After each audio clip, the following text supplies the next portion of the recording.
tahun 2022. Mari kita baca bersama-sama. Monggo Bapak Ibu kita baca bersama-sama. Kebaca nggak? Terlalu kecil ya. Baik, ini kan kelihatan tapi tidak terbaca. Baik, izinkan saya menulis ulang 4 poin penting fatwa MUI terkait dengan PMK. Yang pertama, Bapak Ibu, jika ternak itu ketularan PMK, tapi gejalanya masih ringan, dia kelihatan kakinya kena ya, tetapi masih bisa berdiri, masih berjalan dengan tegap gitu ya, atau mulutnya atau bibirnya sudah mulai luka, tetapi masih kecil dan masih bisa makan dengan normal. Nah, maka di kondisi ini hewan kurban masih boleh alias masih sah untuk kurban. Itu yang pertama. Yang kedua, jika kondisi sakitnya itu parah, sampai mungkin ambruk, bahkan mungkin kukunya lepas, kemudian lidahnya tadi sampai papilnya mengelupas.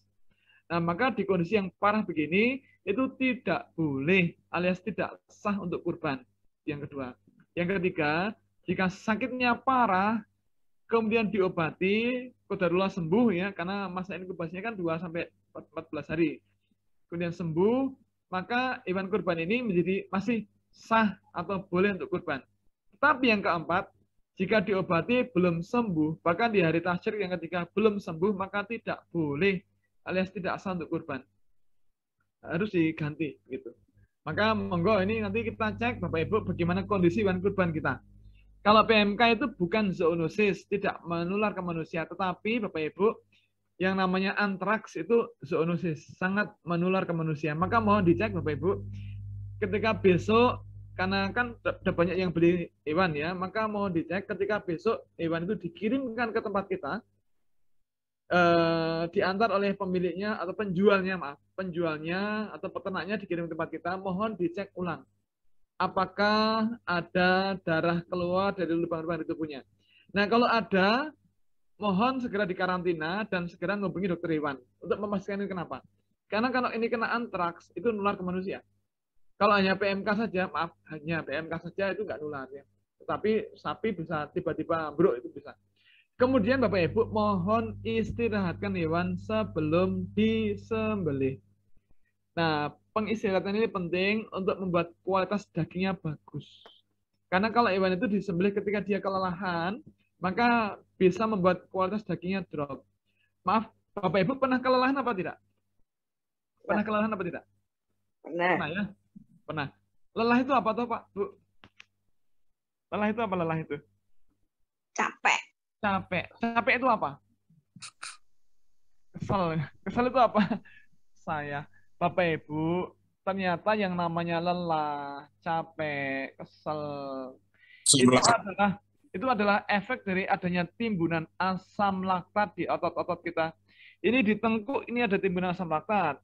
Di punggung, di pinggang, di lengan, di paha, di kaki itu ada timbunan asam laktat. Nah, asam laktat itulah yang membuat kita menjadi lelah. Dan Bapak Ibu, saya katakan demi Allah, yang namanya asam laktat itu pasti asam. Karena namanya asam laktat. Nah, asam itu bahasa Jawanya apa? Kecut. Maka Bapak Ibu, jika hewan kurban itu kelelahan, maka ada timbunan asam laktat di otot-ototnya. Dan ketika hewan itu disembelih, ketika ada banyak asam laktat di otot-ototnya, maka saya jamin dagingnya kecut dan alot. Maka inilah pentingnya hewan kurban itu kita istirahatkan sebelum disembelih. Maka saya sering bertanya begini, Pak, Bu, maaf, besok panjenengan sholat idnya di mana? Di lapangan. Oke, di lapangan. Jauh nggak? Enggak. Ya kira-kira 300 meter atau 400 meter. Oke. Terus panjenengan ini hewan kurbannya di mana? Oh, ini di sini di samping masjid di halaman. Oke. Bapak Ibu, tolong besok kalau panjenengan sholat id, tolong hewan kurbannya ditinggal saja di masjid. Jangan diajak sholat id ke lapangan. Apalagi pulangnya berputar. Kenapa? Karena hewannya itu kelelahan. Dan ketika disembelih ada timbunan asam laktat di otot-ototnya, maka saya jamin dagingnya kecut dan alot. Kemudian yang kedua ini penting juga, Bapak Ibu, mohon puasakan hewan 12 jam sebelum disembelih. Kalau besok, maaf, ini kenapa dipuasakan? Ini juga terkait dengan kualitas daging. Selain membantu prosesi penyembelihan hewan kurban. Nah, Bapak Ibu, kalau kita puasakan 12 jam, berarti kalau akan kita sembelih hari Sabtu, maka hari Jumat, pakan itu kita tarik. Ya. Sehingga kemudian dia tidak bisa mengakses pakan, tidak bisa makan. Nah, kita puasakan 12 jam. Tujuannya apa? Tujuannya, Bapak Ibu, memang pertama, mengosongkan isi perut, sehingga kemudian ketika penyembelihan tidak merepotkan ketika pembersihan jeroan. Tetapi ada alasan yang jauh lebih penting, yaitu begini. Bapak Ibu masih ingat kalau ke dokter untuk general check up, kan diminta untuk puasa dulu. Kenapa? Agar terpantau dengan benar berapa toh sebenarnya standar kadar glukosa darah kita. Nah, begitu pula dengan hewan kurban. Ketika hewan kurban itu perutnya kenyang, kenyang dengan makanan, maka nutrien atau zat gizi yang ada di makanan nanti akan dicerna dan dikonversi menjadi glukosa atau gula darah. Nah, glukosa ini adalah bahan tenaga. Glukosa nanti akan dikonversi menjadi glikogen oleh insulin. Maka dia akan diubah menjadi glikogen atau gula otot untuk tenaga oleh insulin. Nah, kalau ketika disembelih, di otot itu ada banyak glikogen, maka proses perubahan serabut otot menjadi daging menjadi sangat lambat. Maka dagingnya alot. Sebaliknya, Bapak Ibu, kalau perutnya dikosongkan, maka kadar gula darahnya rendah.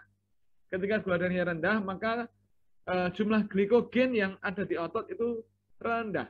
Nah, ketika disembelih kok glikogennya rendah, maka proses konversi serabut otot menjadi daging berjalan jadi sangat cepat. Maka dagingnya empuk. Nah, inilah pentingnya begitu. Kemudian Bapak Ibu mohon ada petugas yang ngecek ketajaman peso. Karena Rasul ini memerintahkan untuk mengasah peso sebelum penyembelihan. Nah, ini perintah Rasul. Maka mohon besok diadakan acara pengecekan peso dari semua jagal. Karena sahibul kurban kan lebih berhak untuk menyembelih hewan kurbannya, maka semua sahibul kurban yang akan menyembelih, mohon ada agenda pengecekan ketajaman peso. Ya. Peso itu bisa dicek menggunakan kertas HVS menggunakan kertas HVS yang ya boleh 80 gram itu ya. Nah, maka kita iriskan, kalau kerek dari pangkal kojo mengiris dengan bagus berarti tajam. Tapi kalau ada bagian yang tidak tajam, nah bagian yang licin maka itu bagian yang tidak tajam. Nah, jadi mohon ada pengecekan itu karena ini penting. Dan kita memang jangan sampai kemudian pengecekan dilakukan ketika menyembelih. Udah terlanjur ngek sampai 3 jam nggak mati-mati, nggak teriris. Nah, parah nanti ya. Apalagi pesonya bergerigi. Hati-hati, maaf Bapak Ibu, kita tidak diperkenankan menyembelih menggunakan peso yang bergerigi karena hewan bisa mati bukan karena disembelih tapi karena kesakitan yang luar biasa.